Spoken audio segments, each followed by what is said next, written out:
and that you are very passionate about it. Do you have time for a personal life?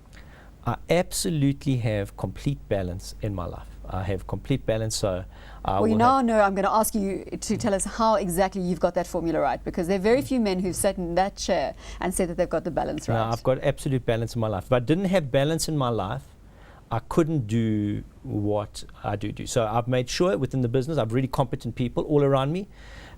Yes, there's times when I'm needed. There's lots of times when they actually don't mean I get in the way, and I try not get in the way, but you do sometimes. But the balance I get in my life is that I'm very, very focused on my family. I've got 4 daughters, my wife, and I'm very, very focused on them. And if anything comes between me and them, and if they say, "Oh, you have to move to Joburg," and I'm saying, "No, I'm living in Durban, and if they've got to move, I'll leave." So that's right. And then I do enough exercise to keep me busy. And unfortunately, I am a little competitive, so I do that and my work. And you've won the World Entrepreneur of the Year awards through Ernst Youngs. We've got to ask you for your advice to other entrepreneurs who are just waiting there for little tidbits from you in terms of how they can go about doing and making a success of their ideas. I think that in business you can really overcomplicate it, as in life. You can overcomplicate it. If you see it simply, in our industry, I see it very simply. There's quality and affordability. What's going to get us there? And where we are, we look at people, products, and cost of goods. And I'll focus on that. And the focus on people is a key area. For entrepreneurs, it's a bit harder. Often it's a small business. You only run it yourself. I'll come back to a point I made earlier. One of the key factors to be successful is a focus on detail, because and costs.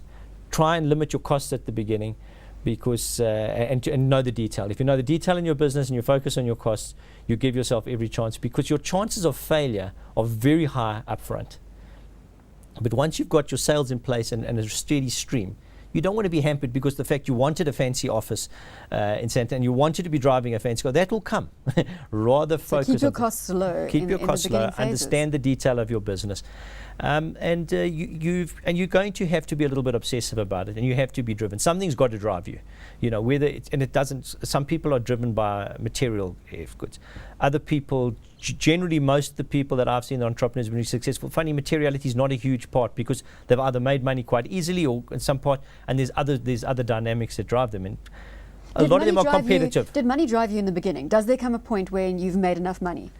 It's a very hard. If you ask me, my knee-jerk response is I've never been driven by money. And if you sit with my mom and dad, they'll tell you, no, he was never interested. His brother always had to have a fancier car when he was younger. It was never an issue. But success, I don't like to fail. I am a competitive person. I don't like to fail. So, but most of the people that I've met that have been successful and driven, it's generally because they tend to be competitive, or they're absolutely passionate about what they believe, and often it's a bit of both. So if you've got a passion for something and you want to do it, you'll get there, but you just make sure you put the right plans in place. Looking at the global environment and your geographic footprint, there's so much talk of a double-dip recession, where we potentially are going from here. You obviously sit with a number of advisors, a number of people you encounter on the ground in the different geographies that you travel to. What is your sense? Where are we going with this?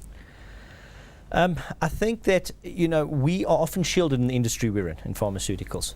I don't think that the worst is over. If you're asking me and I'm talking off my subject, I'm talking as an economist, I'm not sure the worst is over. And the only bits that I see as I look at our consumer business, where we sell everything from Mentadin P to Playboy deodorants. If I look at our pharma business, it's resilient. If I look at those businesses, I'm starting to see some cracks in that we haven't seen before in consumer businesses. And I'm not sure that the very worst is over in the consumer business and in spending. And you see Greece, and it's a little country, and it causes a major eruption. It's not going to take a lot to spark a big fall. And to quote John Malden from the Frontline, he's one of those high-profile market commentators. He says that Greece may only be 2.7% of Eurozone GDP, but Bear Stearns only had exposure to 2% of US banking assets, and look what happened. Yeah. So I think, to your point, that we shouldn't underestimate what might unfold in the Eurozone. I don't think we're in for a steady recovery. I think there's going to be some hiccups along the way. And the defensive nature of the pharmaceutical industry, you certainly got that on your side? Yes.